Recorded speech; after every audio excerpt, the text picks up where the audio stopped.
Pinilit ang manugang na makipaghiwalay sa korte.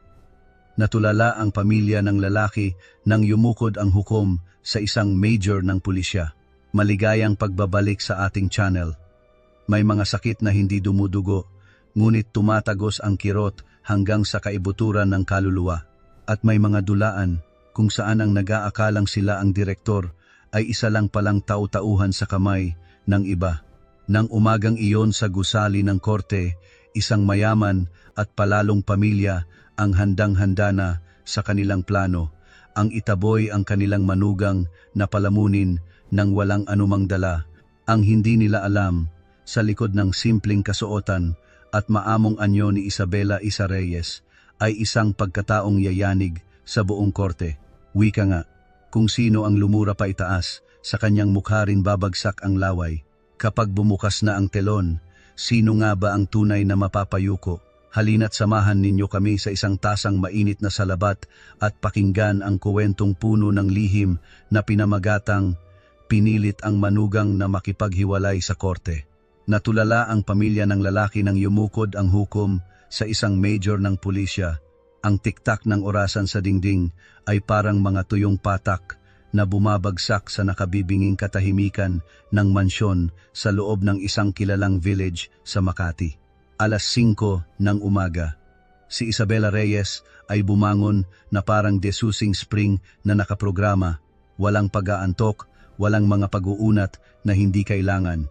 Ito ang kasanayang hinubog ng 15 taon sa serbisyo, isang likas na gawin na dumadaloy na sa kanyang dugo, na kahit ang 3 taon ng pagganap bilang isang mabait na asawa at masunuring manugang ay hindi nabura. Sa kusina, ang malamlam na ilaw mula sa bombilya ay naghagis ng napakahabang anino ni Isa sa malamig na sahig na gawa sa marmol. Mabilis ang kanyang kamay sa paghiwa ng sibuyas. Ang tunog ng kutsilyo sa sangkalan ay ritmiko at tiyak. Nagsisimula ng umusok ang nilulutong bulalo. Ang amoy ng pinakuluang buto-buto ng baka at mais ay mabango ngunit hindi sapat upang painitin ang nagyayelong kapaligiran sa bahay na ito. Bakit ang alat-alat na naman? Binababad mo ba sa isang dakot na asin ang kaldero tuwing umaga? Balak mo ba kaming patayin sa alta presyon, ha? Ang matinis na boses ni Doña Elvira de Leon ay umalingaw-ngaw mula sa hagdanan. Lumitaw siya na suot ang isang mamahaling pantulog na seda. May hawak na panyong nakatakip sa ilong na parabang ang amoy ng pagkain ay isang uri ng karumihan. Hindi nag-angat ng tingin si Isa, patuloy pa rin ang kanyang kamay sa pagsandok ng mainit na sabaw.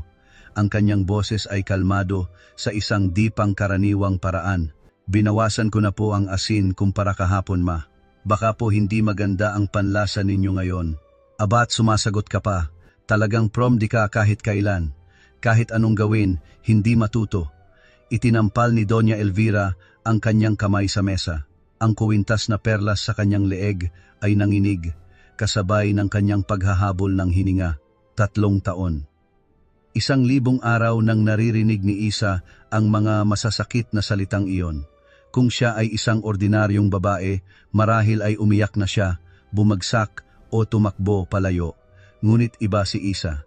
Tinitigan niya si Doña Elvira gamit ang mga mata ng isang investigador na sumusuri sa isang crime scene, malamig at mapanuri. Alam niyang sadyang gumagawa ng gulo si Doña Elvira bilang panimula sa malaking palabas na magaganap ngayong umaga. Ang tunog ng sapatos na katad na may autoridad na bumababa sa hagdan, pumasok si Marco de Leon sa silid kainan. Suot niya ang isang kulay abong suit na nagpapatingkad sa kanyang gwapong mukha, ngunit bakas din dito ang kayabangan at kalamigan. Hindi man lang sinulyapan ni Marco ang kanyang asawa, hinila niya ang isang silya, umupo, at itinulak ang isang folder ng mga dokumento sa harap ni Isa. Isang petition for divorce na may mga salitang nakabold at nagyayelo. Pirmahan mo yan. At siguraduhin mong nasa korte ka ng 8:00. I don't have time to waste on you anymore, sabi ni Marco. Ang kanyang boses ay walang kabuhay-buhay, na para bang isang nabigong business deal lang ang pinag-uusapan. Inilapag ni Isa ang mangkok ng bulalo sa mesa. Ang kanyang mga mata ay bahagyang dumaplis sa petition. Ano ang dahilan? Nakasulat dito, irreconcilable differences. Pero ni minsan sa 3 taon ay hindi tayo nag-away. Ngumisi si Marco, isang mapanuyang ngiti ang malinaw na lumitaw sa mukha na minsan nang inakala ni Isa na tadhana niya. Exactly, dahil sobrang boring mo, ang katahimikan mo ay nakakabaliw. Kailangan ko ng asawang kayang tumabi sa akin sa mga granding party, marunong makipag-usap sa mga kliyente, marunong kumita ng pera. Hindi isang robot na buong taon na lang ay nakahawak sa basahan at nagluluto nitong mga murang pagkain. Sumingit si Doña Elvira, ang kanyang boses ay parang suka sa pait. Tama ang anak ko, walang lugar para sa mga palamunin sa bahay na to. 3 taon ka naming pinakain, sinayang lang ang bigas namin. Oras na para malaman mo kung saan ka lulugar at umalis ng walang-wala. Itong bahay, itong kotse, pati ang damit na suot mo, pera lahat yan ng anak ko. Huwag kang mangangarap na mag-uwi, kahit isang sinulid, palamunin. Inulit ni Isa ang salita sa kanyang isipan. Isang nakatatawang pakiramdam ang bumalot sa kanya. Naalala niya ang mga cross-border economic crime cases na kanyang hinawakan, ang mga paghaharap sa pinakatusong mga crime lord. Naalala niya ang kanyang sahod at mga special allowance na buwan-buwang pumapasok sa isang lihim na bank account na hindi niya kailanman ginalaw. Nandito siya, sa kusinang ito, hindi dahil kailangan niya ng masisilungan, kundi dahil sa layunin ng isang classified mission na kailangan niyang makapasok sa business network ng pamilyang De Leon sa ilalim ng pagkukunwaring isang asawang promdi. Ngunit ngayon, tapos na ang misyon. Ang mga ebidensya tungkol sa mga ghost shipment at money laundering activities nila ay nasa kanyang mga kamay na. Ang pasensya ng isang Special Operations Police Officer ay sa wakas ay aani na ng bunga. Sigurado ka bang gusto mong pag-usapan ang hatian ng ari-arian? Tanong ni Isa. Ang kanyang boses ay bahagyang bumaba, naglalaman ng isang nakatagong kapangyarihan na masyadong mayabang si Marco para mapansin. Siyempre, handa na ang lahat. Inayos na ni Attorney Vicencio. Wala kang karapatang humingi ng kahit ano, maliban sa 5,000 pisong libong ibibigay ko sa'yo. Gawang-gawa ko na yan, pamasahe mo pabalik sa probinsya. Pirmahan mo na yan at maglaho ka na sa paningin ko. Itinuro ni Marco ang petition at inihagis kay Isa ang isang ballpen. Hinawakan ni Isa ang ballpen. Hindi siya pumirma. Dahan-dahan niyang itinupi ang dokumento at isinilid sa kanyang handbag. Pipirma ako sa korte. Magkita na lang tayo doon, kasama si Mama. Sinundan ng tingin ni Doña Elvira ang likod ni Isa na papasok sa silid ng may ngiti ng tagumpay. Kita mo na, anak. Ang mga promdi, kapag nakakita ng pera, nagliliwanag ang mata. Kapag nakarinig ng korte, nanginginig ang tuhod. Mamaya, sabihin mo kay Attorney Vicencio, nagipitin palalo para matauhan yan. Sa loob ng kwarto na tanging pribadong espasyo niya, binuksan ni Isa ang kanyang luma at gasgas na handbag. Sa ilalim ng mga simpleng damit ay may isang sikretong bulsa. Hinugot niya ang isang itim na leather case. Sa loob nito, naroon ang kanyang Philippine National Police PNP ID na matingkad ang pula at ang kumikinang na insignia ng isang major. Tumingin siya sa salamin. Ang kanyang mukha ay pino, ngunit ang kanyang mga mata ay matalas na parang kutsilyo. Wala nang bakas ng pagiging maamo ng Isa na may bahay. Sa ilalim ng ilaw, ang kanyang PNP ID ay tila nag-aalab. Ito ang kanyang karangalan, ang kanyang dahilan para mabuhay. Sa loob ng 3 taon, nagtago siya sa dilim, tiniis ang bawat pagyurak para protektahan ang katarungan.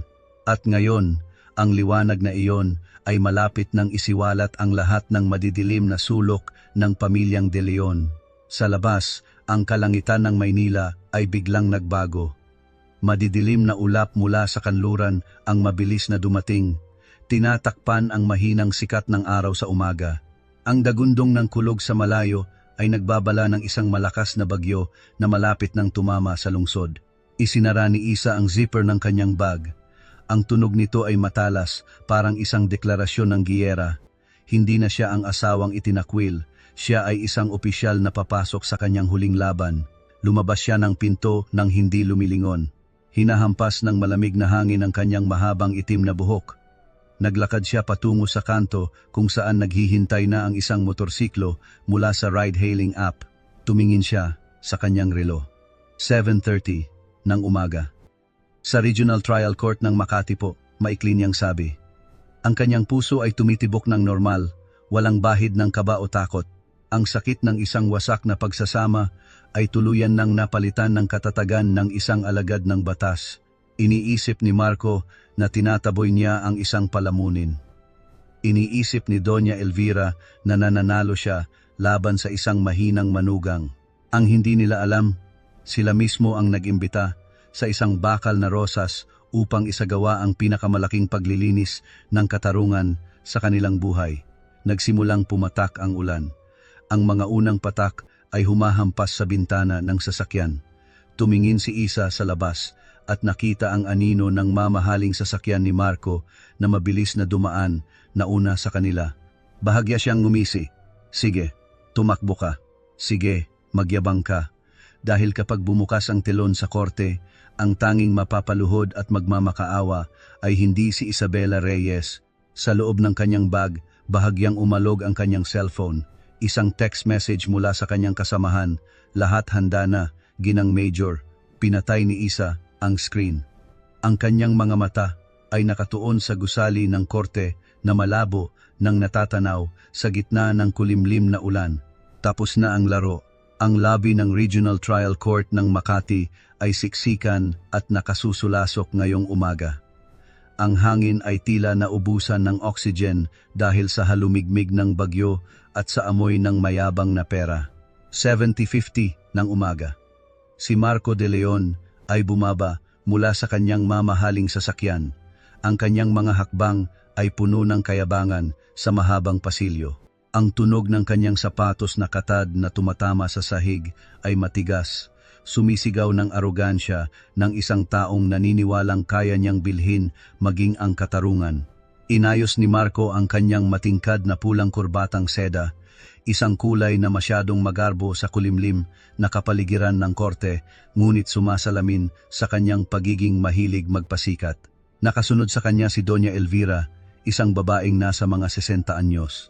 Ang kanyang matabang katawan ay siksik sa isang mamahaling bestida na gawa sa pelos na kulay ube. Ang kanyang leeg ay napapalibutan ng kuwintas na perlas na kasinlaki ng mga holen. Walang tigil siyang nagpapaypay. Ang kanyang mga mata ay nanlilibak habang tinitingnan ang mga ordinaryong mamamayan na nakaupo sa mga bangko. Attorney Vicencio, kumusta na ang mga papeles? Handa na ba ang lahat? Tanong ni Marco, nang makita niya ang abogadong naghihintay sa labas ng courtroom 3. Si Attorney Vicencio, isang payat na lalaki na parang tuyong isda, na may makapal na salamin na nakababa sa kanyang ilong, ay tinapik ang makapal na folder sa kanyang kamay at ngumiti ng nanunuyo. Sir Marco, Doña Elvira, huwag po kayong mag-alala. Ang lahat ng bank records niya sa loob ng 3 taon na freeze ko na. Patutunayan ko sa korte na si Ma'am Isa ay walang-wala talagang kita, walang ambag kahit isang kusing sa yaman ninyo. Isa lang siyang palamunin. At ang halaga ng isang may bahay. Naku, kung kukuwentahin sa pera, yan ay isang malaking zero. Nagtawanan silang tatlo. Ang kanilang mga halakhak ay umalingaw-ngaw sa tahimik na pasilyo, masakit sa tainga na parang huni ng uwak na nagbabadya ng kamalasan. Lasing sila sa kanilang peking tagumpay, iginuguhit sa kanilang isipan ang isang senaryo ng isang kaawa-awang babae na luluhod at magmamakaawa para sa kaunting limos na pamasahe pauwi sa probinsya. Sa dulo ng pasilyo, isang maliit na anino ang lumitaw. Si Isabela Reyes ay dahan-dahang naglakad. Suot pa rin niya ang simpleng puting blusa na nakapasok sa itim na slacks. Ang kanyang flat na sapatos ay tahimik na dumadausdos sa sahig. Ang kanyang itim na buhok ay maayos na nakatali sa likod na nagpapakita ng kanyang pinong mukha na walang bakas ng kolorete. Ang kanyang balat ay medyo maputla sa ilalim ng ilaw, ngunit ang kanyang mga mata ay maliwanag at payapa tulad ng isang lawa sa taglagas, isang nakamamatay na katahimikan bago dumating ang bagyo. Ayan na pala ang bida natin, sarkastikong sabi ni Marco habang nakahalukip-kip na naghihintay. Itinikom ni Doña Elvira ang kanyang pamaypay, ang tunog nito ay malakas at sumitsit. Naku, haharap na sa hukom pero kung umasta, akala mo'y santa. Sinasabi ko sa'yo, mamaya sa loob, magsabi ka ng totoo. Huwag mong ilabas yang ugali mong from dirito. Masuwerte ka't kinupkop ka namin at pinakain sa loob ng 3 taon. Ngayon, kung hindi ka marunong tumanaw ng utang na loob, huwag mo akong sisisihin kung maging malupit ako. Huminto si Isa. Hindi siya tumingin kay Marco at lalong hindi niya sinulyapan ang babaeng nagwawala sa harap niya. Tumayo siya roon, tuwid na tuwid. Ang kanyang mga kamay ay magaan na magkasalikop sa harap. Isang matinding pandidiri ang umakyat sa kanyang lalamunan. Ito ang lalaking minsan niyang sinipingan. Ito ang biyenan na minsan niyang pinagpuyatan nang ito'y nasa ospital. Ang kasakiman ay tuluyang humubad sa huling maskara ng kanilang kabutihan at ang natira na lamang ay mga itim na uwak na nag-aabang na tukain ang nabubulok na bangkay ng isang patay na pagsasama. Ma, nasa korte po tayo, isang banal na lugar. Hinaan niyo po sana ang boses niyo, baka pagtawanan tayo ng mga tao, sabi ni Isa. Ang kanyang boses ay mahinahon ngunit malinaw, ang lamig nito ay nagpatigil kay Doña Elvira. Nandito ako dahil sa subpina, kung sino ang nagpakain kanino, sino ang nanloko kanino, mamaya ilalabas yan lahat ng katarungan. Ikaw sumasagot ka na talaga. Namula ang mukha ni Doña Elvira na parang manok na pansabong, galit na galit dahil ang manugang na dati itahimik at sunod-sunuran sa loob ng 3 taon ay naglakas loob na ngayong tumitig sa kanya ng diretsyo. Lumapit si Marco, ang kanyang hintuturo ay halos tumusok na sa mukha ni Isa. Huwag kang bastos, mali ba si Mami? 3 taon, paggising mo, palengke, luto, laba, pati kuryente, tubig, hanggang sa toothpick na ginagamit mo, pera ko lahat yan. Ngayon, ipapakita ko sa korte kung gaano ka kawalang silbi. Huwag kang umasang makakakuha ka ng kahit ano mula sa bahay o kotse ko. Tiningnan ni Isa ang nanginginig na daliri ni Marco dahil sa galit. Bahagya siyang ngumisi, isang ngiting may pahiwatig at puno ng kapangyarihan. Ginoong De Leon, sana panindigan mo ang mga salitang yan. Baka mamaya, ikaw pa ang hindi makaamin na ikaw lang ang nag-iisang tagapagbigay. Ang kahinahunan ni Isa ay nagdulot ng kaba kay Attorney Vicencio. Ang tusong abogado ay biglang nakaramdam ng panlalamig sa kanyang likod. Tumingin siya sa lumang handbag ni Isa. Hindi ito matambok dahil sa mga resibo ng palengke o listahan ng utang sa tindahan tulad ng kanyang inaasahan. Ito ay tahimik, naglalaman ng isang hindi nakikitang kapangyarihan na hindi pa niya kayang unawain. Inaanyayahan ang mga partido sa Civil Case number 102 na pumasok na sa courtroom. Ang boses ng court clerk ay pumutol sa makapal na kapaligiran ng puot. Inayos ni Attorney Vicencio ang kanyang salamin at kinindatan si Marco. Tara na, sir. The show is about to start. Ikaw na bahala sa drama, ako na bahala sa batas. Huminga ng malalim si Marco, binalik ang postura ng isang matagumpay na negosyante at inalalayan ang braso ni Doña Elvira. Pumasok silang 3 sa courtroom na may nag-aalab na diwa ng mga taong sigurado na sa kanilang panalo. Nauna silang naglakad, mayabang at maingay. Si Isa ang nahuli. Bawat hakbang niya ay magaan ngunit matatag. Sa kanyang isipan, hindi takot ang naroon, kundi ang mabagal na pagbabalik tanaw sa 3 taon ng pagiging manugang na puno ng kahihiyan. Naalala niya ang basahan na ibinato sa kanya ni Doña Elvira sa unang araw niya sa bahay. Naalala niya ang mga hapunan na may kasamang luha nang itapon ni Marco ang buong hapag dahil maalat daw ang ulam. Inakala nilang tahimik siya dahil mahina siya. Inakala nilang sunod-sunuran siya dahil wala siyang boses. Ngunit nagkamali sila. Ang tahimik na tubig ang siyang malalim. Ang pagtitiis ng isang major ng PNP-CIDG ay hindi kaduwagan, kundi pag-iipon ng ebidensya. Bawat sampal, bawat masakit na salita ay kanyang itinala, isinama sa mga dokumento tungkol sa mga iligal na aktibidad ng kumpanya ni Marco de Leon na lihim niyang kinolekta sa loob ng mahabang panahon. Pagpasok sa pinto ng courtroom, nakita ni Isa ang hukom na nakaupo sa mataas na plataporma, ang mukha'y seryoso sa likod ng salamin. Ang kapaligiran sa loob ay tensyonado na parang hinihilang kwerdas ng gitara. Ang amoy ng lumang kahoy na may halong amoy ng papel ay lumikha ng isang kakaibang amoy na tipikal sa korte, ang amoy ng paghatol. Hindi umupo si Isa sa pwesto ng isang nanginginig na akusado. Naglakad siya patungo sa isang upuang kahoy. Umupo na tuwid ang likod at itinaas ang kanyang baba, lubos na naiiba sa kanyang anyo sa bahay. Sa sandaling iyon, ang buong katauhan niya ay naglabas ng isang marangal na aura, isang di nakikitang presyon na nagdulot ng pagtataka sa mga manonood. Sina Doña Elvira at Marco ay nakaupo sa tapat, hindi tumitigil sa panunuyang tingin at pagbubulungan ng mga insulto. Akala pa rin nila'y sila ang mga ngaso na sumusukol sa isang tupa sa isang eskinita. Ang hindi nila alam, ang tupang kanilang minamaliit ay isa palang bakal na rosas na may hawak ng hatol na kamatayan para sa buong kaharian ng kanilang mga ilusyon. Ang tunog ng martilyo ng hukom ay umalingaw-ngaw. The court is now in session. Tumingin si Isa sa witness stand, saka sumulyap kay Marco, isang tingin kasing talas ng scalpel, handang lumaslas sa balat ng kasinungalingan ng isang taksil. Ang tunay na laban, ngayon pa lang magsisimula. Ang tunog ng kahoy na martilyo na tumama sa mesa ng hukom ay umalingaw-ngaw. Pinunit nito ang makapal na katahimikan ng Courtroom 3. Ang pagdinig para sa petisyon ng diborsyo at pagtukoy ng ari-arian sa loob ng kasal sa pagitan ni Ginoong Marco de Leon at Ginang Isabela Reyes ay magsisimula na. Inaanyayahan ang panig ng nagsasakdal na maglahad. Mabilis na tumayo si Attorney Vicencio na parang isang spring.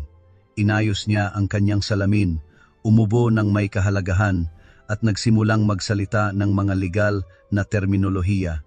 Kagalang-galang na hukom, mga kapita-pitagan. Ang aking kliyente, si Ginoong Marco de Leon, ay isang matagumpay na negosyante, ang nag-iisang breadwinner ng pamilya. Sa loob ng 3 taon nilang pagsasama, sa pamamagitan ng kanyang sariling talento at pagsisikap, si Ginoong de Leon ay nakapagpundar ng mga ari-arian kabilang ang isang mansyon sa Makati, isang mamahaling sasakyan, at savings na nagkakahalaga ng 5 milyong piso, libong-libong. Sa kabilang banda, lumingon ang abogado at ang kanyang payat na braso ay itinuro si Isa ng may paghamak ang nasasakdal. Si Isabela Reyes ay walang trabaho at walang kita. Batay sa mga probisyon ng Article 116 ng Family Code of the Philippines, iginigiit namin na ang nasasakdal ay walang naging kontribusyon sa pagbuo ng mga ari-ariang ito. Siya ay isa lamang may bahay na nakinabang sa pinagpaguran ng kanyang asawa. Si Marco de Leon ay nakaupo sa tabi niya, tuwid ang likod, taas noo. Nang marinig niyang sinabi ng abogado ang gusto niyang sabihin, agad siyang kumuha ng isang maliit na notebook mula sa kanyang briefcase. Your Honor, bilang patunay na ang nasasakdal ay lubos na dumedepende sa akin sa pinansyal, ipinipresenta ko itong logbook ng aming gastos sa loob ng 3 taon. Negosyante po ako, lahat ay nakakalkula, walang piso na nakalulusot. Binuklat ni Marco ang bawat pahina. Ang kanyang boses ay matigas at malamig na parang binabasahan niya ng sakdal ang isang kriminal. Noong May 15 ng nakaraang taon, humingi si Isa ng karagdagang 200 piso, talawang diina, para pambili ng gamot sa sakit ng tiyan. Noong October 20, humingi siya ng 500 piso, 500 para ipadalang pasalubong sa nanay niya sa probinsya. Bawat buwan, nagbibigay ako ng 10,000 piso. Milyon sinong, para sa palengke, kuryente, at tubig para sa 3 tao kasama ako at ang nanay ko. Kayo na po ang humusga, Your Honor, kung paano ko kinailangang magtipid para pakainin ng isang taong hindi marunong kumita ng pera. Sa likod, si Doña Elvira ay tango ng tango, bumubulong ng malakas para marinig ng mga nasa paligid. Tama, anong conjugal property? Sa isang palamuning tulad niya, suwerte na nga siyang hindi siya pinilit ng anak ko na magtrabaho. Ngayon, gusto pa niyang humati sa bahay at lupa. Si Isa ay nakaupo pa rin roon, hindi gumagalaw na parang isang estatwang bato. Wala siyang ipinakitang galit o kahihiyan. Hawak niya ang isang fountain pen, dahan-dahang isinusulat sa isang maliit na kuwaderno ang bawat punto ng akusasyon ng kanyang asawa. Ang kanyang mga daliri ay mahahaba at matatag, hindi nanginginig. Ang kanyang mga mata ay malalim, payapa sa isang nakakatakot na paraan. Tinitingnan niya si Marco hindi bilang asawa, kundi bilang isang mangangaso na pinapanood ang isang hayop na tumatakbo patungo sa kanyang bitag. Nakita niya sa mga mata ni Marco ang bulag na pagmamalaki. Talagang naniniwala siyang hawak niya ang sitwasyon, na ang kanyang pagkukuwenta sa bawat patis ay ang sukdulan ng katalinuhan. Hindi man lang nagtanong si Marco kung paano, sa halagang 10,000 piso bawat buwan, isang halagang halos sapat lang pambayad ng bills at ilang simpleng pagkain sa Maynila, ang kanyang pamilya ay nakakakain pa rin ng masarap, nakasuot ng maayos, at ang kanyang ina ay nakakagamit pa ng mamahaling bitamina. Ang kanyang kayabangan ay bumulag sa kanyang isipan na naging dahilan upang mapagkamalan niya ang sakripisyo ng kanyang asawa bilang sarili niyang galing. Your Honor, patuloy ni Marco, ang kanyang tono ay lalong tumitindi ang kapaitan. Hindi lang siya walang kinikita, hadlang pa siya sa aking karera. Isang asawang walang kibo, hindi marunong makisalamuha. Kinailangan kong ikahiya at itago siya sa bahay tuwing may mga business party para hindi mapahiya ang kumpanya. Bakit ko pa pananatilihin ang isang taong walang silbi? Hinihiling ko sa korte na ideklara ang lahat ng ari-arian bilang sa akin lamang para malaya na akong magplano para sa aking bagong kinabukasan. Sumigunda si Atty. Vicencio ng isang pangwakas na suntok. Ayon sa mga dokumentong inihanda ko, ang kontribusyon ni Ginang Reyes ay 0. Ang halaga ng pagiging may bahay, kapag isinalin sa pera sa kasong ito, ay napakababa. Hindi sapat para bigyan siya ng karapatan sa ari-arian. Hinihiling namin sa korte na pagbigyan ang petisyon ng nagsasakdal. Nagbulungan ang mga tao sa silid. May mga bumuntong hininga dahil sa awa sa maliit na babaeng sinusukol, ngunit mayroon ding mga mapanuyang tingin na nakatuon sa asawang palamunin. Ang pamilyang De Leon at ang kanilang abogado ay lasing sa tagumpay. Sigurado silang si Isa ay iiyak na lamang o magmamakaawa, eksakto sa script na kanilang ginawa. Itinulak ng hukom ang kanyang salamin. Ang kanyang matalas na mga mata ay tumingin sa nasasakdal. Ginang Isabela Reyes, narinig mo ba nang malinaw ang mga kahilingan at ebidensya mula sa panig ng nagsasakdal? Mayroon ka bang pagtutol o anumang nais sabihin? Biglang tumahimik ang silid. Lahat ng mata ay nakatuon kay Isa. Dahan-dahan niyang isinara ang kanyang kwaderno, inilapag ang kanyang panulat sa mesa at dahan-dahang tumayo. Hindi nagmamadali si Isa. Inayos niya ang kwelyo ng kanyang puting blusa, huminga ng malalim. Sa sandaling iyon, biglang nagbago ang kanyang aura. Ang pagiging sunod-sunuran at maamo ay biglang naglaho. Pinalitan ito ng isang marangal at malamig na presensya na bumalot sa buong silid. Bahagya siyang lumingon kay Marco. Ang kanyang mga mata ay matalas, naglalaman ng paghanga sa katangahan nito. Bigla siyang ngumisi, isang malamig at misteryosong ngiti na tumatagos hanggang sa buto. Your Honor, bago po tayo magpatuloy sa pangunahing usapin, nais ko pong pasalamatan si Ginoong De Leon sa maingat niyang pagtatala ng utang na loob na sinisingil niya sa akin sa loob ng 3 taon. Nakita ni Marco ang ngiting iyon. Ang kanyang puso ay biglang kumabog, isang malabong pakiramdam ng kaba, isang kilabot ang gumapang sa kanyang likod na nagpanginig sa kanya. Nakita niya si Isa hindi bilang isang asawang itinataboy, kundi bilang isang hukom na maghahatol ng kamatayan sa kanya. Inangkin mo na ikaw ang nag-iisang haligi ng tahanan, sabi ni Isa. Ang kanyang boses ay malakas at matatag sa katahimikan. Kung gayon, nais ko pong magpresenta ng ilang mga dokumento. Sana, pagkatapos mong makita ang mga ito, ay may kumpiyansa ka pa ring hawakan ang logbook na yan para ipagyabang ang iyong mga ambag. Binuksan ni Isa ang kanyang handbag at inilabas ang isang makapal, kulay kapeng sobre. Napigil ang hininga ng buong korte sa bawat kilos niya. Ang sobreng kulay kape ay tahimik na nakapatong sa makintab na kahoy na mesa, ngunit naglalaman ito ng bigat ng 1,000 tonelada. Ang buong courtroom ay tila nahigop sa manipis na parihabang iyon. Hindi ito agad binuksan ni Isabela Reyes.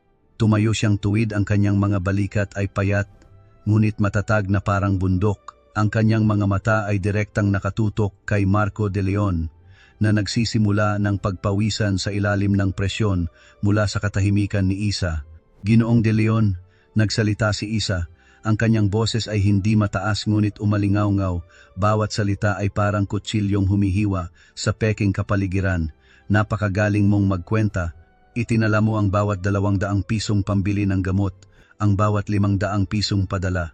Kaya tatanungin kita, sa makapangyarihan mong logbook, may pahina ba roon na nakatala ang mga gabing nagpuyat ako sa ospital noong inoperahan ang nanay mo sa bato? May linya ba roon na nagsasabi kung ilang beses akong lumuhod para linisin ang suka mo pagkatapos ng mga business meeting na ipinagmamalaki mo? Namula ang mukha ni Marco, akmang sasagot, ngunit pinutol siya ng malakas na boses ni Isa. Sabi mo, binibigyan mo ako ng 10,000 piso buwan-buwan para sa 3 tao dito sa napakamahal na Maynila. Naitanong mo ba sa sarili mo, sa halagang 10,000, paano ka nagkakaroon ng masarap na pagkain araw-araw?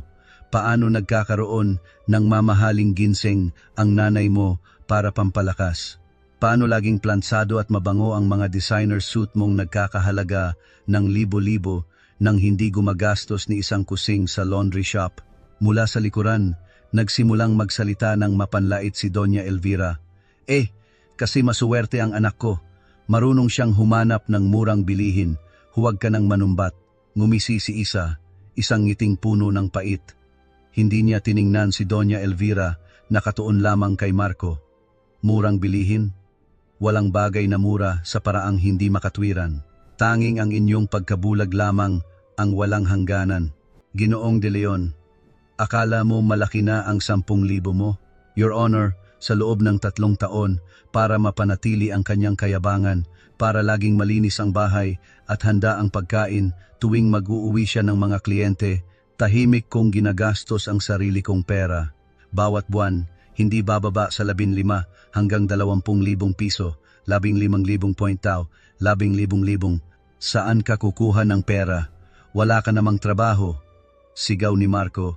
Ang kanyang mukha ay namumula sa pagkagulat at pakiramdam na iniinsulto. Tiningnan ni Isa ang kanyang asawa nang may malalim na awa.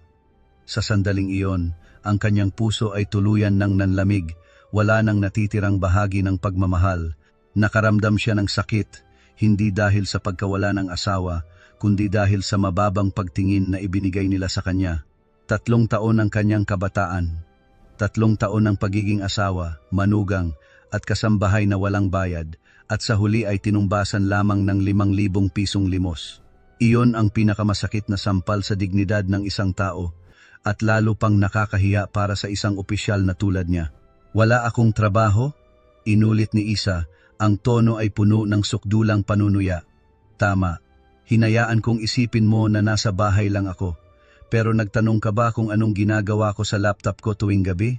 Nagtaka ka ba kung bakit ang mga damit na suot ko, kahit simple, ay laging gawa sa dekalidad na tela? Masyado kang abala sa iyong mga batang sekretarya at sa iyong mga ghost contract para mapansin na ang asawang itinuturing mong parasito ay siya palang bumubuhay sa hungkag mong tahanan. Nakita ni Attorney Vicencio na bumabaliktad ang sitwasyon, kaya sumingit siya, nasasakdal.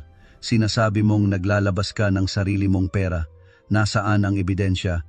Saan galing ang pera mo? Baka naman galing sa masama. Tandaan mo, nasa korte tayo. Lahat ng sinasabi ay dapat may patunay.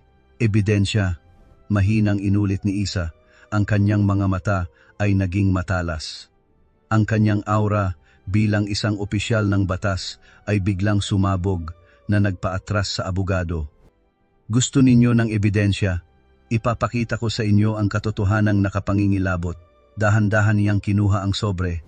Hindi na tumingin kay Marco o kay Doña Elvira. Tumingin siya ng diretso sa hukom nang may buong dignidad ng isang tagapagtanggol ng batas. Your Honor, sa loob ng sobreng ito ay walang mga resibo ng palengke at lalong walang listahan ng utang sa tindahan tulad ng inaasahan ng nagsasakdal. Ang nilalaman nito ay ang aking karangalan at ito rin ang hatol na kamatayan para sa kayabangan ng pamilyang De Leon. Humakbang si Isa pauna at inilapag ang sobre sa mesa ng court clerk para iabot sa hukom. Ang tunog ng mga dokumento na tumama sa kahoy na mesa ay umalingaw-ngaw sa gitna ng nakabibinging katahimikan. Sa sandaling iyon, ang kapaligiran ay biglang nanigas, nagyelo na parang may isang malakas na kuryenteng dumaan. Binuksan ng hukom ang sobre. Nang lumitaw ang unang papel na may matingkad na pulang selyo at isang nakalaminang ID, tumaas ang kanyang mga kilay sa pagkagulat. Mabilis siyang nag-angat ng tingin kay Isa, saka ibinalik sa mga dokumento. Ang kamay niyang may hawak sa papel ay bahagyang nanginig. Nakita ni Marco ang reaksyon ng hukom. Ang kanyang puso ay nagsimulang tumibok ng mabilis. Pakiramdam niya ay may isang malalim na bangin na bumubukas sa ilalim ng kanyang mga paa. Gusto niyang magtanong, gusto niyang sumigaw, ngunit ang kanyang lalamunan ay parang sinasakal. Nakatayo pa rin si Isa roon, kalmado at marangal. Ang huling balatkayo ng pagiging maamo ay tuluyan ng nabasag, inilalabas ang isang bakal na rosas na matalas, handang durugin ang lahat ng kasinungalingan. Ang kaluskos ng papel sa kamay ng matandang hukom ang naging tanging tunog na nangingibabaw sa silid. Lahat ng mga mata ay nakatuon sa bawat galaw niya, mula sa pagkunot ng kanyang noo sa likod ng salamin hanggang sa unti-unting pagbabago ng kanyang ekspresyon mula sa pagiging kalmado patungo sa sukdulang pagkabigla. Si Marco De Leon ay nakaupo roon, ang kanyang mga kamay ay mahigpit na nakakapit sa braso ng silya. Ang pawis ay nagsisimulang mamuo sa kanyang sentido. Sinubukan niyang pakalmahin ang sarili na iniisip na iyon ay mga resibo lamang o walang kuwentang papel ng isang may bahay. Ngunit ang isang kutob ng pagbagsak ay sumisigaw sa loob ng kanyang dibdib. Biglang huminto ang hukom sa isang pahina na may pulang selyo ng Philippine National Police. Ang kanyang mapuputing kilay ay tumaas ng husto. Ang kanyang seryosong mukha ay biglang nabalot ng pagkabigla. Agad siyang nag-angat ng tingin kay Isa. Ang kanyang tingin ay hindi na para sa isang nasasakdal, kundi puno ng pagkamangha at malalim na paggalang. Mabilis niyang binalik-balikan ang mga papeles, ikinukumpara ang nakalaminang ID sa babaeng nakatayo sa kanyang harapan. Ano yan, hukom? Nagpeke siya ng dokumento para lokohin ang anak ko, di ba? Sigaw ni Doña Elvira, sinisira ang katahimikan. Dapat siyang parusahan, isang manlolokong babae.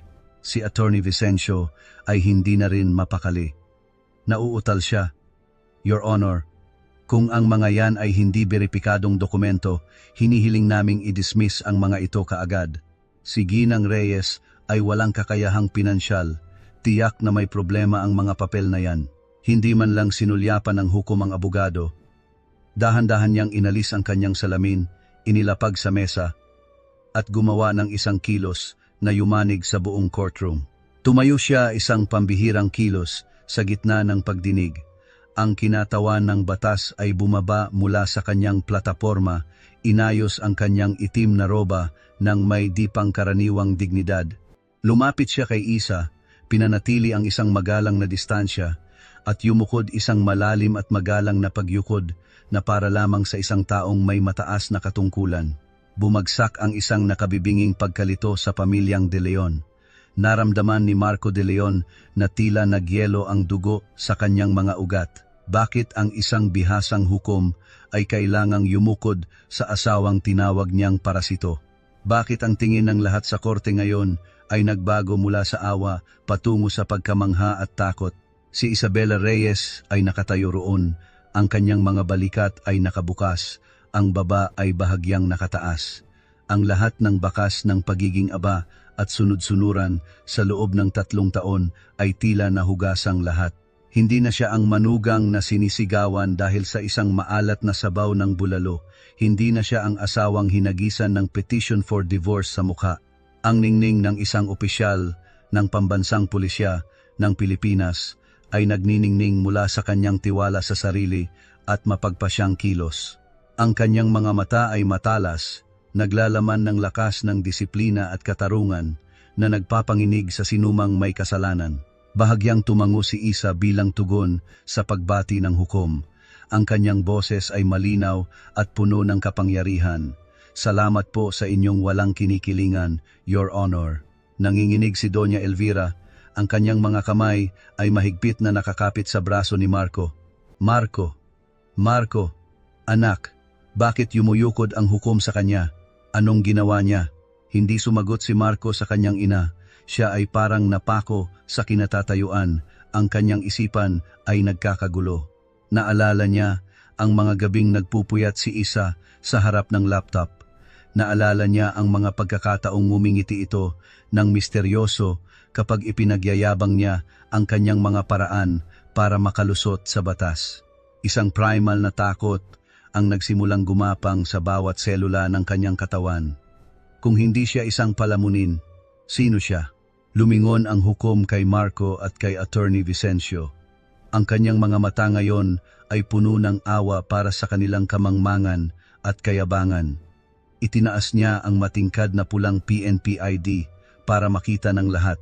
Ginoong De Leon, sinabi mong walang trabaho ang asawa mo. Ang boses ng hukom ay malalim at mas malinaw kaysa dati. Bawat salita ay parang isang bala na tumatama sa kayabangan ng pamilya ng lalaki. Kung gayon, tingnan ninyong mabuti. Ito ang ID mula sa Philippine National Police ni Major Isabela Reyes. Kinukumpirma ng mga dokumento na si Ginang Reyes ay isang pangunahing opisyal ng PNP Criminal Investigation and Detection Group, CIDG, na may 15 taon na ng serbisyo at maraming natamong tagumpay. Nag-ingay ang buong courtroom. Ang mga bulungan ay umalingaw-ngaw na parang isang binuksang bahay ng pukyutan. Nanlaki ang mga mata ni Marco De Leon. Ang kanyang paghinga ay naging mabilis at putol-putol na parang isang taong malulunod. Hindi niya mapaniwalaan ang kanyang mga tenga. Ang asawa niya, ang babaeng amoy sibuyas at bawang na laging nasa kusina, ay isang major ng pulisya. Huminga ng malalim ang hukom, tumingin ng diretso kay Isa nang may sukdulang paggalang. Ang sumunod niyang sinabi ay sumabog sa gitna ng katahimikan ng silid. Winawasak ang lahat ng pangarap ng mga taksil. Pagbati, Major Isabela Reyes. Isang karangalan na makaharap ang isa sa mga bakal na rosas ng puwersa ng CIDG dito. Ang mga dokumentong ito ay ganap na lehitimo at may bisa kaagad. Ang kumpirmasyong iyon ay sumabog na parang kulog sa isang maaliwalas na langit. Tumama sa utak ni Marco De Leon na naging dahilan upang mapaupo siya ng biglaan. Ang mukha'y walang bahid ng dugo. Ang kumpirmasyon ng hukom ay patuloy na umalingaw-ngaw, nanginginig sa bawat sulok ng courtroom. Si Marco De Leon ay nakaupo roon, tulala na parang isang taong ninakawan ng kaluluwa. Tinititigan niya ang pulang ID sa kamay ng hukom. Ang kanyang mga mata ay nanlalabo sa sukdulang pagkabigla. Major, hindi maaari. Siguradong may pagkakamali. Bulong niya. Ang kanyang boses ay halos hindi na maintindihan. Si Doña Elvira ang pinakamatindi ang reaksyon. Tumayo siyang bigla na parang tinulak ng spring. Ang kanyang mukha ay namumula. Ang kuwintas na perlas sa kanyang leeg ay nanginginig sa bawat sigaw niya. Peke. Siguradong peke yan. Hukom, naloko ka niya. Itong si Isa ay isang promdi. 3 taon siyang nasa kusina lang namin, kahit pambili ng sibuyas at bawang, humihingi pa sa anak ko. Saan siya kukuha ng lakas ng loob para maging pulis? Binili niya, yang ID na yan, sa rekto, para takutin kami, di ba? Hulihin siya sa salang pamemeke ng dokumento ng gobyerno. Order. Ang martilyo ng hukom ay malakas na tumama, pinipigilan ang galit ng mayabang na babae. Tiningnan niya si Doña Elvira nang may tinging kasing lamig ng yelo. Mag-ingat ka sa iyong mga salita. Ang pag-insulto sa isang opisyal ng pulisya na tumutupad sa kanyang tungkulin sa loob ng korte ay isang mabigat na kasalanan. Bumalik siya sa mga dokumento. Ang kanyang boses ay malinaw na binabasa ang bawat detalye, bawat numero, bawat petsa, ay parang mga karayom na tumutusok sa peking dangal ng pamilyang De Leon. Sa loob ng sobrang ito ay ang kopya ng kanyang official income statement mula sa Philippine National Police. Si Major Isabela Reyes, na may 15 taong serbisyo, ay may sahod at mga special allowance bilang isang senior economic crime investigator na nagkakahalaga ng mahigit 80,000 piso, 10,000 kada buwan. Hindi pa kasama riyan ang mga bonus mula sa 5 malalaking kaso na matagumpay niyang nalutas. Ang tunay na kita ng nasasakdal, Ginoong De Leon, ay doble pa sa suweldo mo bilang manager. Nag-ingay ang buong courtroom. Ang mga mapanuyang tingin na kanina'y nakatuon kay Isa ay biglang bumaling kay Marco, ang taong nagdeklara sa sarili bilang haligi ng tahanan. Ang taong nagbibigay ng 10,000 piso sa kanyang asawa at itinatala ang bawat pisong pambili ng gamot ay mas mababa pa pala ang kita kaysa sa kanyang asawa. Naramdaman ni Marco De Leon ang isang malamig na kuryenteng dumaloy sa kanyang likod at kumalat sa kanyang buong katawan na nagdulot ng paralysis. Ang kanyang paniniwala sa sariling kahusayan ay gumuho. Naalala niya ang mga panahong nakataas ang kanyang mga paa sa sofa, pinapagalitan si Isa dahil sa isang maalat na pagkain o ang mga pagkakataong inihahagis niya ang pera sa mesa na may pagkamayabang. Lumalabas na sa lahat ng panahong iyon, siya ay isa lamang payaso na nagtatanghal sa harap ng isang tunay na hukom. Tinrato niya ang isang nakatagong phoenix na parang isang ordinaryong manok. Hindi alam na sa isang pagpagaspas lamang nito ng pakpak, ang buong kaharian ng kanyang mga ilusyon ay maglalaho. "Your Honor," nagsalita si Isa. Sa sandaling ito, hindi na siya ang asawang sunod-sunuran. Tumayo siya sa gitna ng silid. Ang kanyang tindig ay marangal. Ang kanyang mga mata ay direktang nakatitig ng may kapangyarihan. 3 taon akong nagsagawa ng isang special assignment para makalapit sa mga komplikadong koneksyon sa negosyo na nakapalibot sa kumpanya ng pamilya De Leon. Nagtago ako sa katauhan ng isang may bahay. Itinago ko ang aking ranggo, itinago ko ang aking baril, para lang humawak ng walis at magluto para sayo, Marco.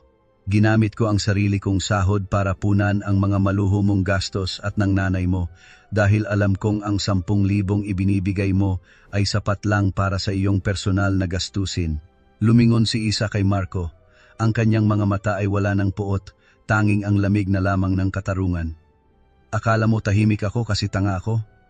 Tahimik ako para mag-obserba.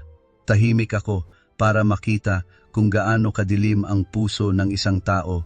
At ngayon, binigyan mo ako ng perpektong sagot." Si Attorney Vicencio ay tuluyan ng natahimik.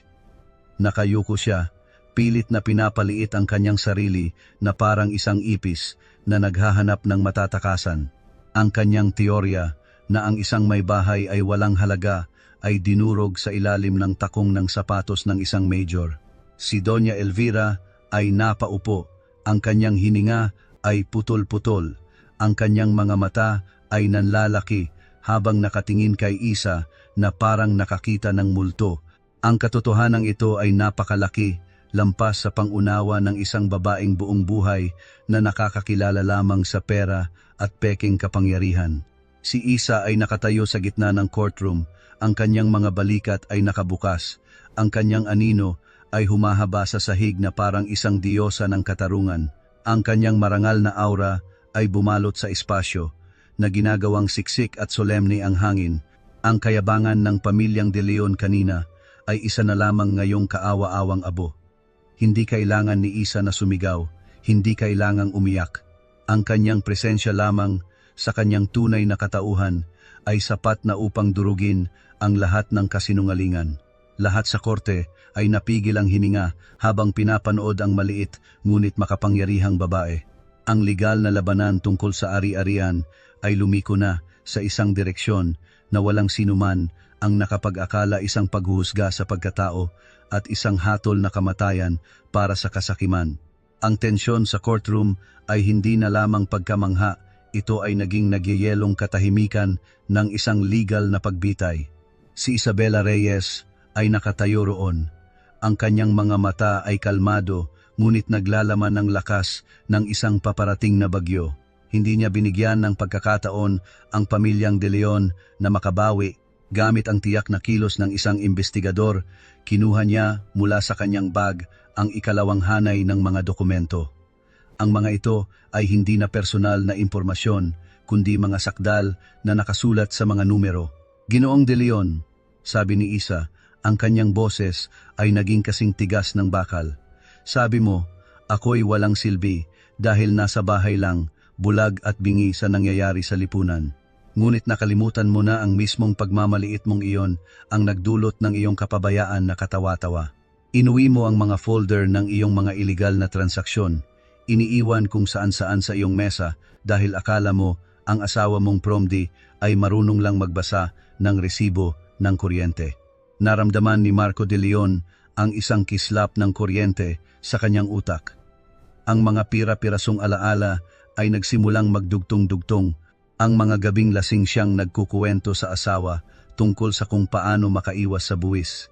Ang mga shipping document ng mga ghost shipment na walang ingat niyang iniiwan sa kanyang lamesa. At ang mga pagkakataong ipinagyayabang niya ang mga ito para patunayan ang kanyang husay bilang manager. Akala niya ay nagbabahagi siya ng kaalaman sa isang hamak na nilalang. Lumalabas na nag-aabot pala siya ng ebidensya sa kamay ng isang major ng CIDG. "Your Honor," malakas na pahayag ni Isa, itinaas ang mga bank statement. "Ito ang ebidensya ng 24 na ghost import-export shipments ng kumpanyang pinamamahalaan ni Ginoong Marco De Leon. Ang kabuuang halaga ng tax fraud at commercial crimes ay umaabot sa daan-daang milyong piso. Ang buong proseso, mula sa paggawa ng mga peking invoice, pakikipagsabuatan sa mga fixer sa pier, hanggang sa paggamit ng mga dummy corporation para sa money laundering, lahat ay detalyadong nakatala rito." Bawat salita ni Isa ay parang mga martilyong pumupukpok sa ulo ni Marco. Nauutal siya, ang kanyang bibig ay nakabukas, ngunit walang salitang lumalabas. Ang kanyang gwapong mukha ay nabaluktot sa takot, ang pawis ay umaagos sa kwelyo ng kanyang mamahaling suit. Napagtanto niya ang kanyang sukdulang katangahan. Dinala niya ang kanyang sariling sentensya sa kanyang bahay, ipinakita ito sa harap ng pinakamatalas na babaeng nakilala niya para lamang bigyang kasiyahan ang kanyang peking ego. Hindi tumigil si Isa, ang kanyang mga mata ay matigas na bato, walang bahid ng personal na damdamin. Para sa kanya ngayon, si Marco ay hindi na asawa, kundi isang suspek sa isang kaso na kanyang tinutukan sa loob ng 3 taon.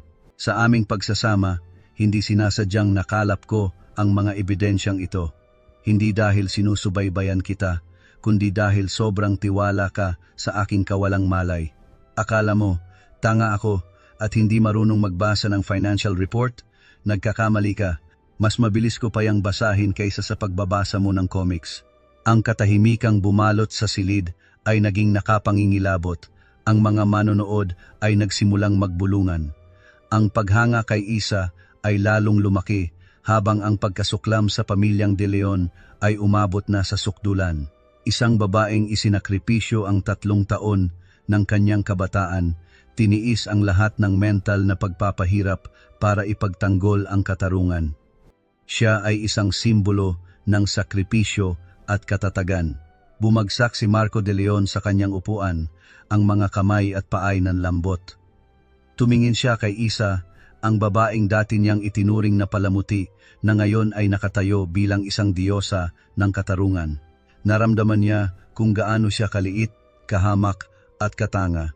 "Hinihiling ko sa korte na hindi lamang resolbahin ang aming diborsyo," diin ni Isa sa bawat salita, "kundi ilipat ang buong folder na ito sa Criminal Investigation Division upang imbestigahan ang mga krimen ng tax evasion at commercial fraud ni Ginoong Marco De Leon at ng kanyang mga kasabwat." Ang hiling ni Isa ay parang isang pangwakas na suntok. Si Doña Elvira, na kanina pa'y nakakapit sa upuan, ay namutla, ang mga matay nanlaki. Nang marinig niya ang mga salitang kriminal at investigasyon, hindi niya nakayanan ang matinding pagkabigla. Hinawakan niya ang kanyang dibdib, ang kanyang hininga ay putol-putol, umungol ng ilang hindi maintindihang salita at biglang bumagsak at hinimatay sa kanyang upuan. Nagkagulo ang buong courtroom. Si Attorney Vicencio, ang abogadong kanina'y buong tapang na naninisi kay Isa, ay nanginginig na parang basang sisiw. Alam na alam niya, bilang legal consultant ni Marco, na kapag nasangkot siya sa mga dokumentong iyon, ang kanyang karera ay maglalaho at baka makulong pa. Nagmamadali niyang kinuha ang kanyang mga papeles, natatapilok habang paatras na tumatakbo patungo sa pinto, sinusubukang tumakas.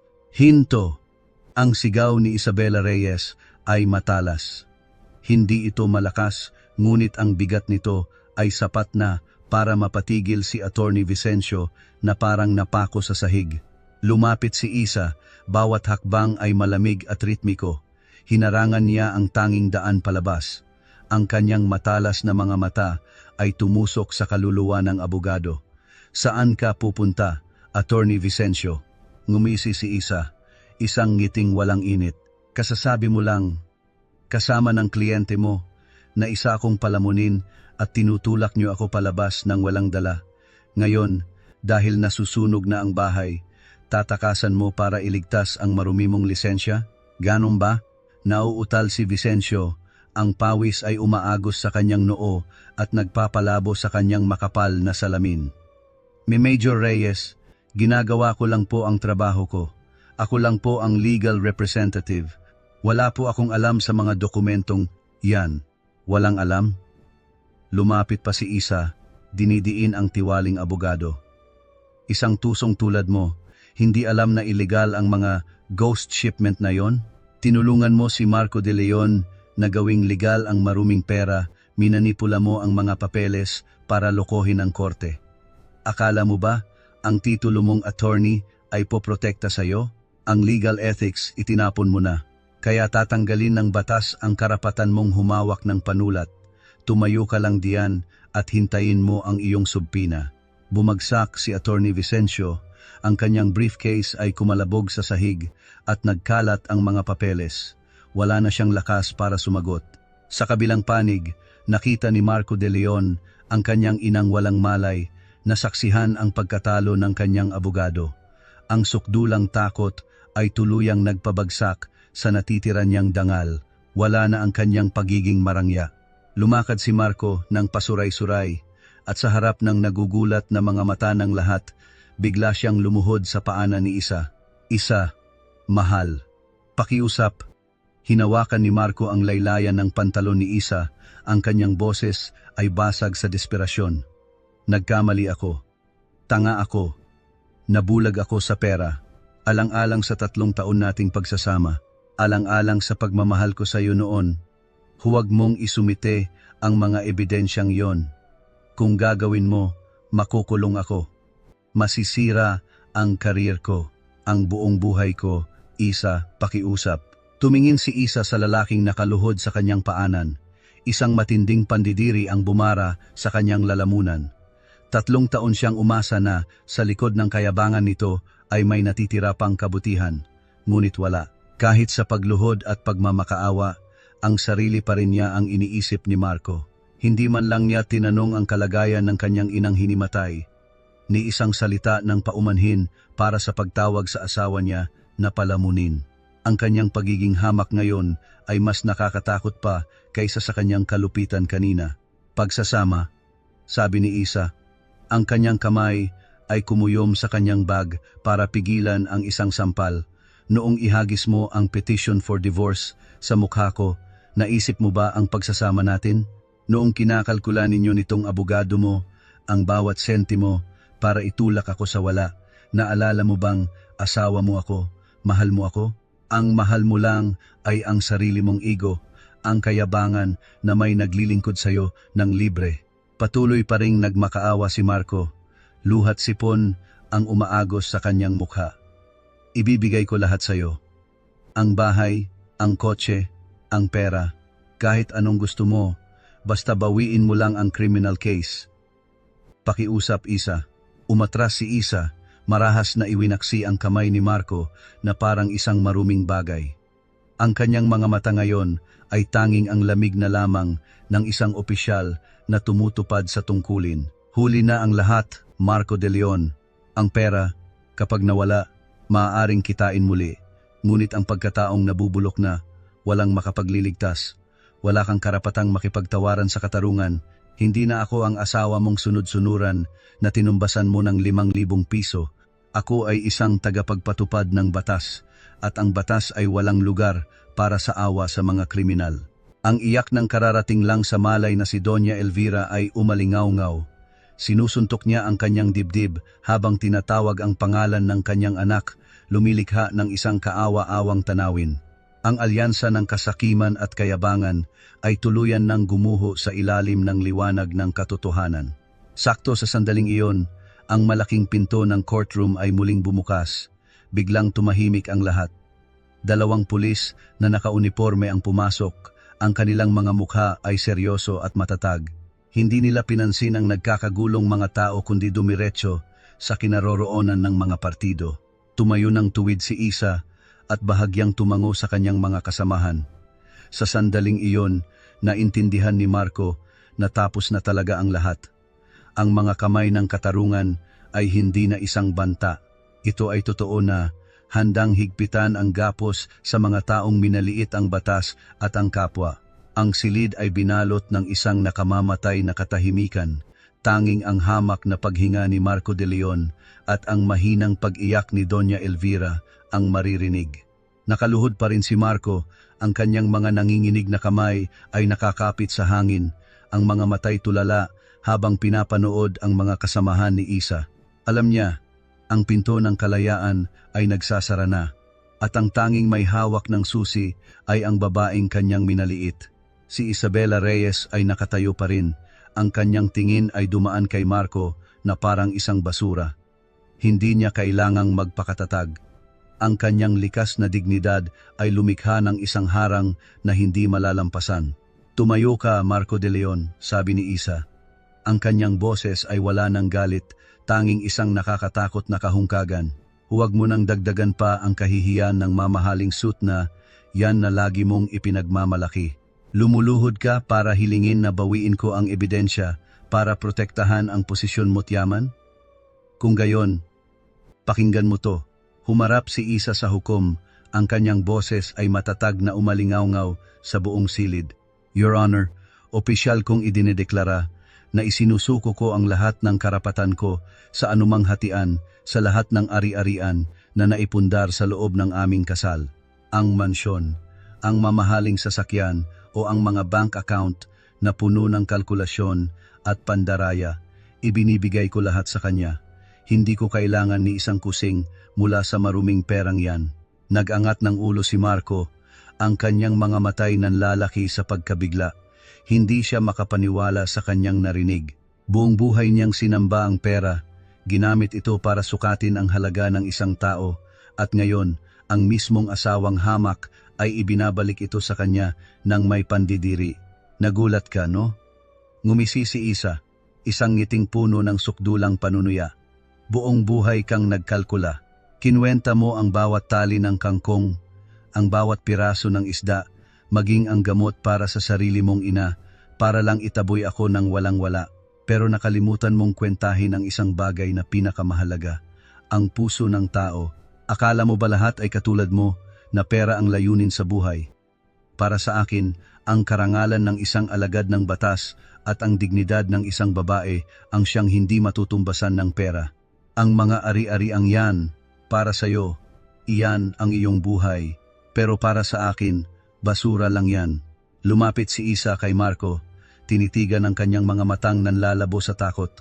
Sinabi mong palamunin ako. Hindi, ako ang nagpakain sa peking ego mo sa loob ng 3 taon. Ang isang babae sa isang pamilya ay hindi isang palamuti o isang makinang nagsisilbi ng libre. Ang kanilang halaga ay nasa kanilang sakripisyo at pag-aaruga. Ngunit kapag ang sakripisyong iyon ay niyurakan ng kasakiman at kawalang hiyaan, sila ay magiging pinakamatulis na espada ng katarungan. Humikbi si Marco. Isa, Alam kong nagkamali ako. Babawi ako. Babawi? Putol ni Isa, ang kanyang mga matay matalas na parang kutsilyo. Ang dignidad na naipagbili na kahit isang bundok ng ginto ay hindi na mabibili pabalik. Gamitin mo yang mga ari-ariang yan para kumuha ng abogado o ipunin mo pambayad sa mga utang mo mula sa ghost shipments. Mula sa sandaling ito, wala na tayong anumang koneksyon. Tapos na ang 3 taon kong pag-arte. Bayad na ako sa sinasabi mong utang na loob na napagkamalan kong pag-ibig. Ngayon, malaya na ako. Sa kaibuturan ni Isa, isang mabigat na pasanin ang tila nabunutan. 3 taon ng pagtitiis, 3 taon ng pagtanggap ng pangaalipusta para makumpleto ang isang misyon. Ngayon, oras na para bumalik siya sa kanyang sarili. Wala na siyang utang sa pamilyang ito. Wala na rin siyang utang sa nakaraan. Ang kalayaan ay pumupuno sa kanyang dibdib, dalisay at mas malakas kaysa dati. Mula sa likuran, pasuray-suray na tumayo si Doña Elvira. Ikaw, wawasakin mo talaga ang buhay ng anak ko? Asawa mo siya. Lumingon si Isa sa mayabang na biyenan sa huling pagkakataon. Ginang de Leon, kayo po ang sumira sa buhay ng anak ninyo noong tinuruan ninyo siyang maliitin ang kababaihan at sambahin ang material na bagay. Gusto niyo akong paalisin ng walang-wala. Heto na, natupad na ang hiling ninyo. Aalis ako. Pero ang anak ninyo ay mananatili rito para harapin ang batas. Good luck na lang sa pamilya ninyong wala nang palamunin. Pumukpok ang martilyo ng hukom. Ang tunog ay umalingaw-ngaw na parang isang kampanang gumigising. Ang civil hearing na ito ay pansamantalang itinitigil. Inaatasan ang mga autoridad na gawin ang kanilang tungkulin. Lumapit ang 2 pulis. Inilabas ng isa ang warrant of arrest habang ang isa naman ay malamig na pinusasan si Marco de Leon. Ang tunog ng posas na kumakandado ay matigas. Pinupunit ang huling hibla ng pag-asa ni Marco. Bumagsak siya. Ang kanyang mga sigaw ay umalingaw-ngaw, ngunit wala nang sinumang naawa. Inayos ni Isabela Reyes ang kanyang kwelyo, kinuha ang kanyang bag at tumalikod. Naglakad siya sa pasilyo ng korte. Ang kanyang maliit na anyo ay matikas sa ilalim ng mga sinag ng araw. Hindi siya lumingon sa winasak niyang kaharian sa likuran. Ang mga sigaw, mura at desperadong pagtawag sa kanyang pangalan ay nanatiling nag-uumpugan sa malamig na mga pader. Lahat ng madaanan niya mga ordinaryong tao, mga staff ng korte, maging si Attorney Vicencio na nasa malayo ay tumatabi para magbigay daan. Walang sinuman ang lumingon sa pamilyang De Leon.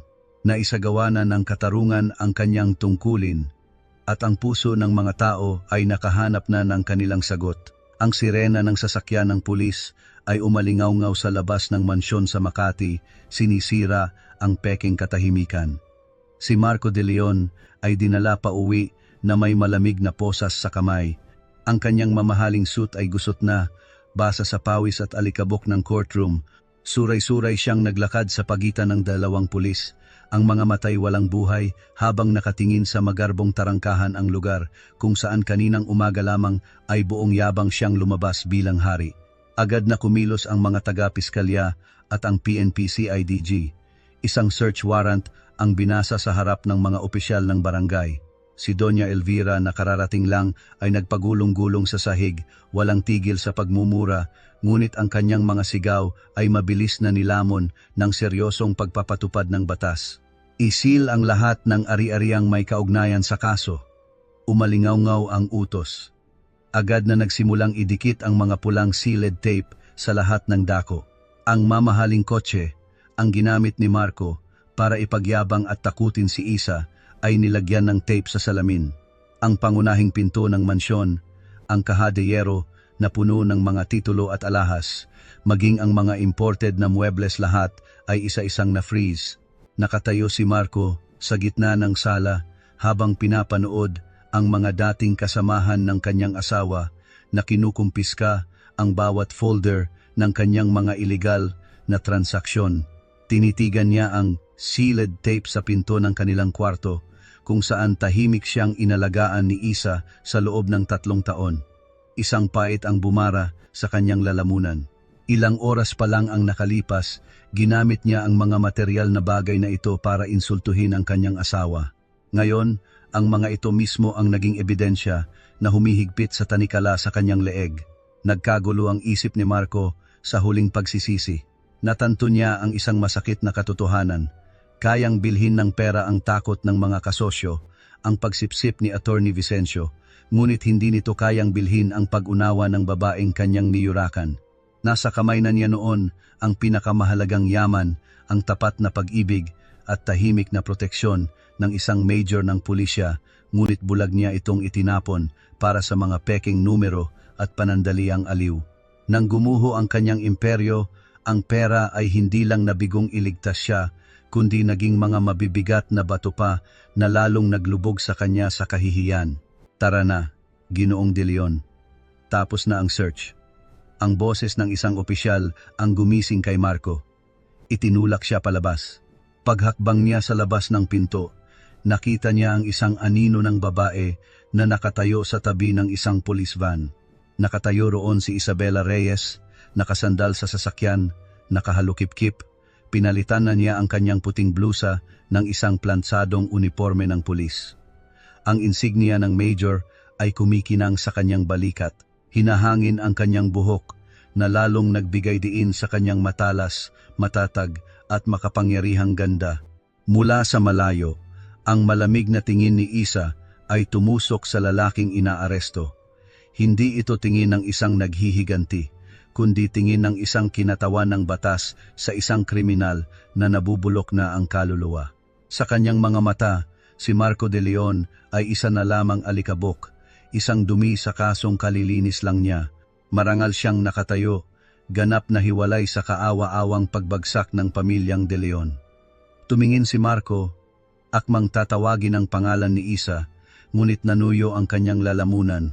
Naintindihan niya na ang agwat sa pagitan nila ngayon ay hindi na lang isang bakal na tarangkahan, kundi dalawang magkaibang mundo.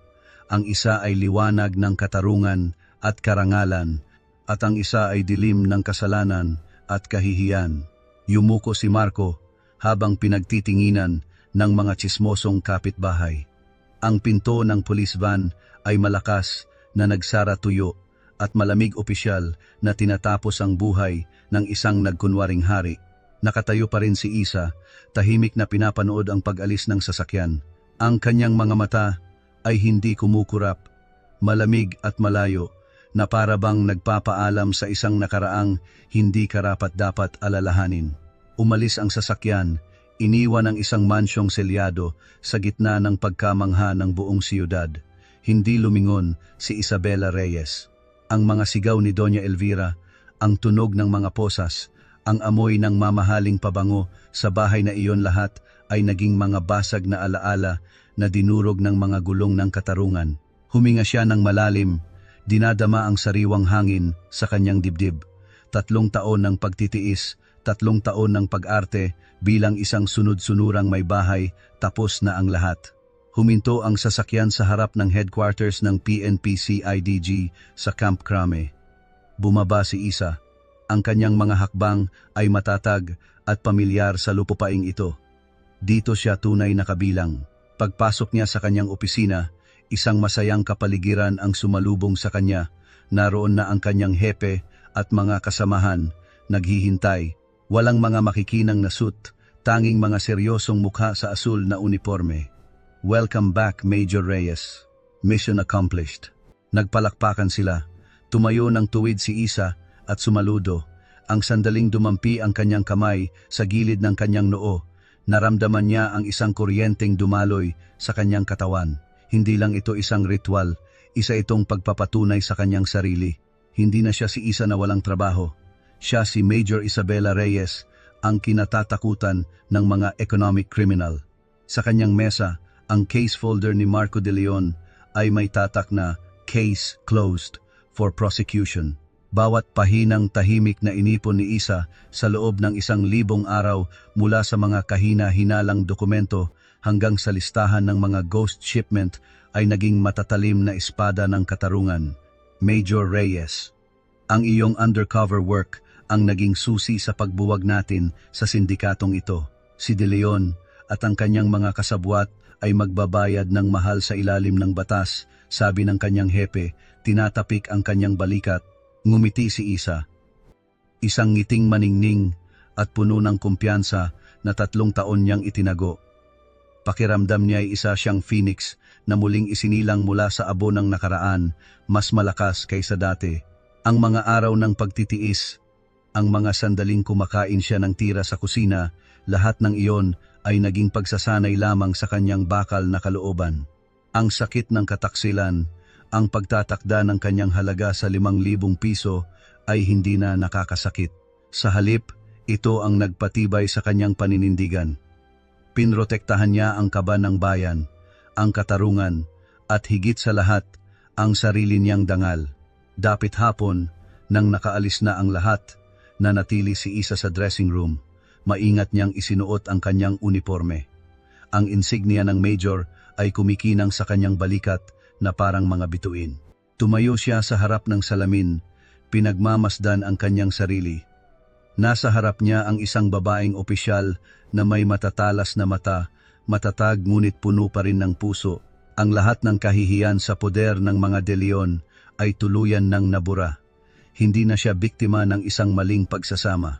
Siya ang nagwagi sa isang laban ng talino, laban sa kasakiman. Ang Isabela Reyes ngayon ay may pananagutan lamang sa bayan, sa batas at sa kanyang sariling marangal na puso. Ang lumang kabanata ay nagsarana, bulong niya sa sarili. Ang kanyang boses ay mahina, ngunit matatag na parang isang panunumpa.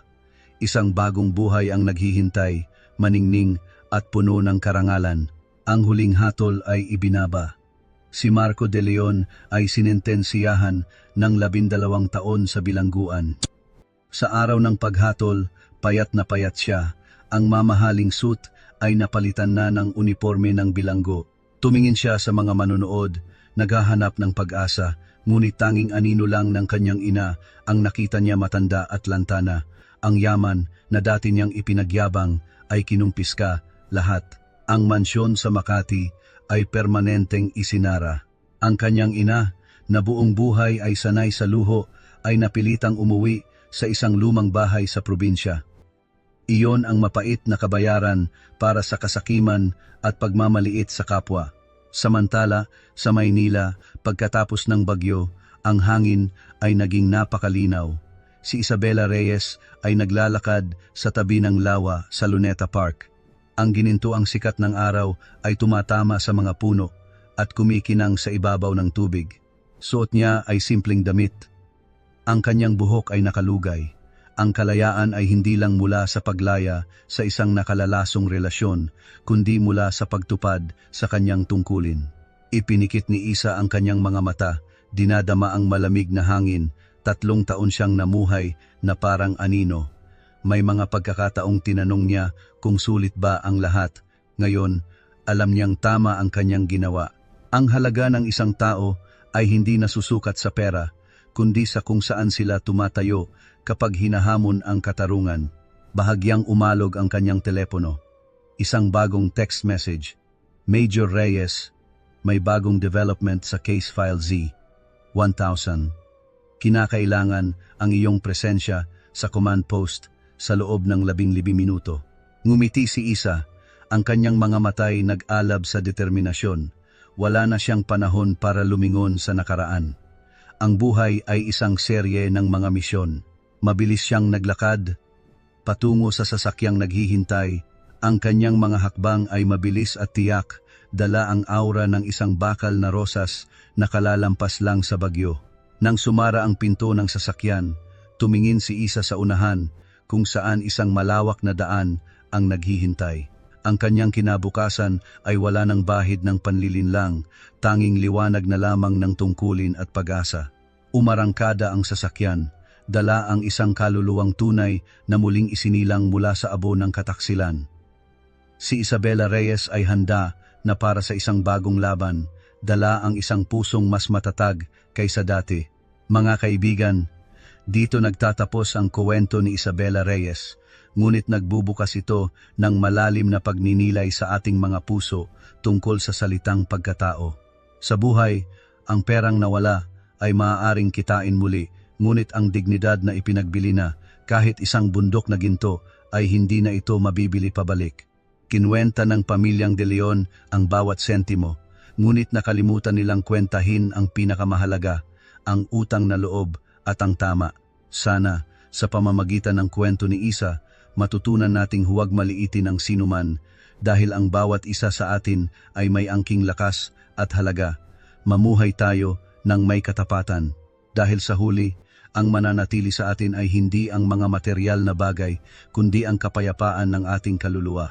Maraming salamat po sa inyong pakikinig. Mangyaring i-like at mag-subscribe para sa mas marami pang kwento. Hanggang sa muli.